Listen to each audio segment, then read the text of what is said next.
এই বানর মৌমাছি হতে চায়। এই কারণে সে তার পশম কেটে নিজের শরীরে রং করে নেয় আর পাতাকে পাখা বানিয়ে মৌমাছির মতো হয়ে যায়। এরপর সে লুকিয়ে একটি মৌমাছির কাছে গিয়ে তাকে ফুল থেকে মধু সংগ্রহ করতে দেখে।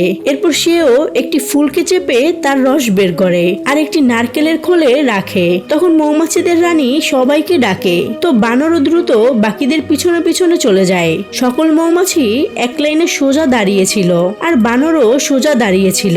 কিন্তু যখন রানী সবাইকে চেক করে তো বানরের উপরে সন্দেহ হয়। কিন্তু তখন বানর তাকে নারকেলের খোলে ভরা ফুলের রস দেখিয়ে দেয়, যাকে দেখে সকল মৌমাছি অবাক হয়ে যায় আর খুশি হয়ে তারা বানরকে মৌচাক এনে দেয়। এরপর বানর তাকে অর্ধেক ভেঙে তার হাতি বন্ধুকে দেয়, যাকে খেতেই হাতির মজা লাগে।